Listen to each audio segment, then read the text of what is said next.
Hi guys, இந்த வீடியோவில் நம்ம என்ன பார்க்க போகிறோம்னா மோனோக்ளோனல் ஆன்டிபாடிஸ்.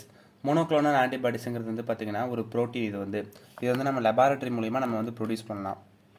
இது எதுக்காக நம்ம யூஸ் பண்ணுறோன்னு கேட்டிங்கன்னா, டிசீஸ் காஸ் பண்ணுற ஜேர்மை வந்து ரெகக்னைஸ் பண்ணி இதை டெஸ்ட்ராய் பண்ணுது. மோனோக்ளோனல்னால் என்னென்னு கேட்டிங்கன்னா, exact copy of one antibody. ஒரு ஆன்டிபாடியோடைய இன்னொரு காப்பியை தான் வந்து பார்த்திங்கன்னா மோனோக்ளோனல்னு சொல்லிட்டு நம்ம சொல்லுவோம். இதோடைய ரூட் ஆஃப் அட்மினிஸ்ட்ரேஷன். இது எப்படி கொடுக்கலான்னு கேட்டிங்கன்னா, இன்ட்ராவெனஸ் இன்ஃபியூஷன் மூலிமா கொடுக்கலாம். அது மட்டும் இல்லாமல் சப்க்யூட்டேனியஸாகவும் இன்ட்ராமஸ்குலர்லாகவும் கொடுக்கலாம். இதோடைய ட்ரக் வந்து பார்த்திங்கன்னா சஃபிக்ஸில் வந்து எம்ஏபி மேப் அப்படின்னு முடிகிறது எல்லாமே மோனோக்ளோனல் ஆன்டிபாடி. இதுக்கு பெஸ்ட் எக்ஸாம்பிள் வந்து ட்ராஸ்டசுமேப், பெவாசிசுமேப். ட்ராஸ்டசுமேப் வந்து ஸ்டொமக் கேன்சர், பிரெஸ்ட் கேன்சருக்குலாம் யூஸ் பண்ணுவாங்க. பெவாசிசுமேப் வந்து பார்த்திங்கன்னா பிளட் வெசல்ஸ் க்ரோத் ஆகிறத வந்து ப்ரிவென்ட் பண்ணிடுது. இதுவுமே கேன்சருக்கு தான் யூஸ் பண்ணுறாங்க. இன்னொரு எக்ஸாம்பிள் வந்து ஆம்லிசுமேப். இது வந்து ஆன்டி ஆன்டிபாடி, ஆஸ்துமா அந்த மாதிரியான டிசீஸ் கண்டிஷன்ஸ்க்குலாம் இது யூஸ் பண்ணுவாங்க. சரி, இது எப்படி ப்ரிப்பேர் பண்ணலான்னு பார்க்கலாம். இந்த மோனோக்ளோனல் ஆன்டிபாடிஸ் வந்து பார்த்திங்கன்னா ஹைப்ரிடோமா மெத்தட் மூலிமா வந்து ப்ரிப்பேர் பண்ணலாம். ஹைப்ரிடோமா என்னன்னு கேட்டிங்கன்னா, ஹைப்ரிட் செல்ஸை வந்து ப்ரொடியூஸ் பண்ணும் இந்த டெக்னிக் வந்து. இது வந்து எப்படின்னா பி செல்ஸும் மைலோமா செல்ஸும் வந்து பார்த்திங்கன்னா ஃபியூஷன் ஆகி நமக்கு வந்து இந்த டெக்னாலஜி வந்து மோனோக்ளோனல் ஆன்டிபாடியை ப்ரொடியூஸ் பண்ணுது.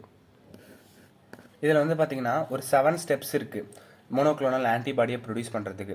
ஃபஸ்ட்டு ஸ்டெப் என்னென்னு கேட்டிங்கன்னா இம்யூனைசேஷன். இம்யூனைசேஷன்னா நம்ம வந்து ஒரு எக்ஸ்பிரிமெண்டல் அனிமல் எடுத்துப்போம். அது வந்து ரேபிட்டோ இல்லை மைஸோ இல்லை ரேட்டோ ஏதோ ஒன்று எடுத்துப்போம். அதில் வந்து ஆன்டிஜெனை வந்து பார்த்திங்கன்னா சப்க்யூட்டேனியஸ் வழியாக வந்து நம்ம இன்ஜெக்ட் பண்ணிடுறோம். ஆன்டிஜென் வந்து பார்த்திங்கன்னா வெளியிலேருந்து வர ஒரு ஆர்கனிசம். அது வந்து நமக்கு வந்து டிசீஸை வந்து காஸ் பண்ணும். ஸோ அந்த ஆன்டிஜென் டிசீஸ் காஸ் பண்ணுற ஆன்டிஜென் நமக்கு எப்போல்லாம் பாடியில் வருதோ அப்போ நம்ம இம்யூன் சிஸ்டம் என்ன பண்ணணும்னா பி லிம்போசைட்ஸை வந்து பார்த்திங்கன்னா ப்ரொடக்ஷன் பண்ணோம். நம்ம வந்து ஒரு சர்டைன் பீரியட் ஆஃப் டைமில் வந்து பார்த்திங்கன்னா இந்த பி லிம்போசைட் வந்து பார்த்திங்கன்னா ப்ரொடியூஸ் ஆகிறது ஸ்டாப் ஆகிடும். நம்ம அப்போ என்ன பண்ணுறோன்னா அந்த சீரம் லெவலில் வந்து செக் பண்ணி அந்த கான்சன்ட்ரேஷன் வந்து ஆப்டிமல் ஆனதுக்கப்புறமா அந்த அனிமலை சாக்ரிஃபைஸ் பண்ணிடுறோம். இதுதான் ஸ்டெப் 1. ஸ்டெப் 2ல் வந்து பார்த்திங்கன்னா isolation of the B lymphocyte. B லிம்போசைட்ஸ்லாம் ஒன்றும் கிடையாது. இது வந்து பார்த்திங்கன்னா ஒரு type of white blood cells. இது வந்து இம்யூன் சிஸ்டத்தினால ப்ரொடியூஸ் ஆகுது. இதோடைய சோர்ஸ் என்னன்னு கேட்டிங்கன்னா ஸ்ப்ளீன். இந்த ஸ்ப்ளீனை வந்து பார்த்திங்கன்னா ஏசெப்டிக்கல் டெக்னிக் மூலிமா ரிமூவ் பண்ணி எடுத்துடுறோம். அது எதுக்காகனா நம்ம வந்து அதை ஐசோலேட் பண்ணணுன்ற பி லிம்போசைட்டை வந்து ஐசோலேட் பண்ணணும். எந்த ப்ரொசீஜர் மூலியமானா டென்சிட்டி கிரேடியன்ட் சென்ட்ரிஃபிகேஷன் ப்ரொசீஜர் மூலிமா. இதுக்கப்புறமா என்ன பண்ணுறோன்னா இந்த மைலோமா செல்ஸோடு வந்து ஃபியூஸ் பண்ணுறோம். அடுத்து ஸ்டெப் 3. ஸ்டெப் 3 என்னன்னு கேட்டிங்கன்னா preparation of myeloma cell line. இந்த மைலோமா செல் லைனை வந்து ப்ரிப்பேர் பண்ணுறோம். நம்ம வந்து பி லிம்போசைட்டை வந்து ஆல்ரெடி ஐசோலேட் பண்ணியாச்சு. இப்போ மைலோமா செல் லைனை ப்ரிப்பேர் பண்ணோம்.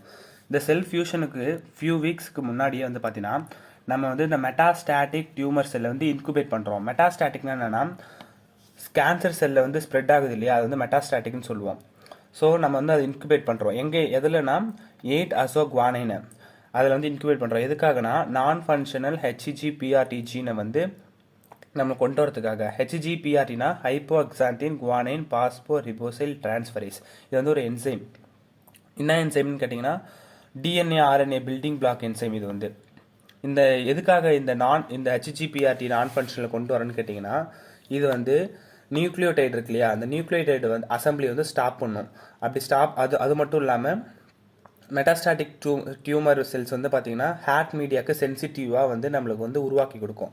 ஹேட் மீடியாங்கிறது நம்ம இந்த ப்ரிப்பரேஷனில் யூஸ் பண்ணுற மீடியம். ஹேட்னா hypo xanthine aminopterin thymidine medium. Next வந்து செல் ஃபியூஷன். இப்போது பி லிம்போசைட்டை ஐசோலேட் பண்ணியாச்சு, மைலோமா செல்ஸையும் நம்ம வந்து ப்ரிப்பேர் பண்ணியாச்சு. இப்போ ரெண்டுத்தையும் வந்து ஃபியூஸ் பண்ணுறோம். எப்படின்னா பாலிஎத்திலீன் கிளைக்கால் இதை யூஸ் பண்ணி பாலிஎத்திலீன் கிளைக்கால் இதை வந்து யூஸ் பண்ணுறோம். எதுக்காகனா ஃபியூஷனுக்காக. இது வந்து பி லிம்போசைட் ஆல்ரெடி நம்ம ஐசோலேட் பண்ணி வச்சுருக்கோம் ஸ்ப்ளீன்லேருந்து. இது வந்து மைலோமா செல்ஸ்னால் டியூமர் செல்ஸ். இது ரெண்டும் ஃபியூஷன் ஆகுது. இப்போ ஸ்டெப் 5. ஸ்டெப் 5ல் வந்து பார்த்தீங்கன்னா ஹைப்ரிடோமா செலக்ட் பண்ணுறோம். இப்போ நம்ம இது பண்ணது எல்லா செல்லும் வந்து ஃபியூஷன் ஆகுமான்னு கேட்டிங்கன்னா கிடையாது. 1-2% மட்டும்தான் ஃபியூஷன் ஆகும். அப்போ மீதி எல்லாம் வந்து பார்த்திங்கன்னா அன்ஃபியூஸ்டாக இருக்கும். இந்த அன்ஃபியூஸ்டெல்லாம் என்ன பண்ணுறோன்னா வாஷ் ஆஃப் பண்ணுறோம். அது வந்து ஸ்டெப் 6ல் வரும். இது வந்து பார்த்திங்கன்னா இன்குபேட் பண்ணுறோம். அந்த செல் மிக்சரை வந்து 10-14 டேஸை வந்து இன்குபேட் பண்ணுறோம்.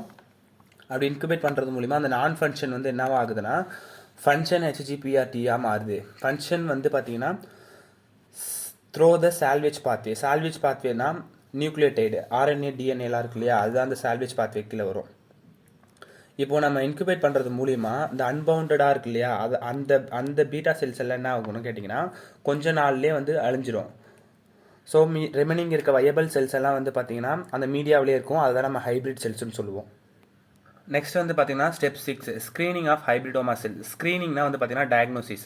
இப்போது ரெண்டுத்தையும் இது பண்ணியாச்சு, நம்மளுக்கு தேவையானது வந்து கான்சன்ட்ரேஷன் அதில் இருக்கான்றது கண்டுபிடிக்கிறது.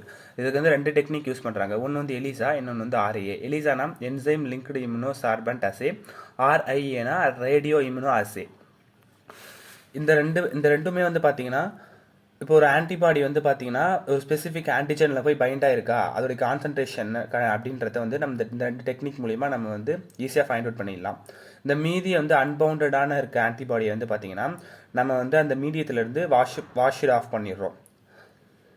எப்படி வாஷ் இட் ஆஃப் பண்ணுறோன்னு கேட்டிங்கன்னா லிமிட்டிங் டைல்யூஷன் மெத்தட். இந்த மெத்தட் மூலிமா வாஷ் இட் ஆஃப் பண்ணுறோம். நம்மளுக்கு அந்த பவுண்டான ஆன்டிபாடி தான் வந்து பார்த்தீங்கன்னா மோனோக்ளோனல் ஆன்டிபாடி அப்படின்னு சொல்லிடுறோம். நெக்ஸ்ட் வந்து step 7 cloning and propagation. Cloning and propagation வந்து பார்த்தீங்கன்னா இந்த ஹைப்ரிடோமாஸ்லாம் இருக்குல்ல, இப்போ நம்ம வாஷ் பண்ணதுக்கப்புறமா எடுத்த ஒரு மோனோக்ளோனல் ஆன்டிபாடியை வந்து க்ளோன் பண்ணுறோம், இன்னொரு காப்பியை வந்து ப்ரொடியூஸ் பண்ணுறோம். எப்படி ப்ரொடியூஸ் பண்ணுறோன்னு கேட்டிங்கன்னா லார்ஜ் கல்ச்சர் வெசல்ஸை யூஸ் பண்ணி எந்த டெக்னிக்ஸ்னால் in vivo and in vitro method techniques மூலிமா.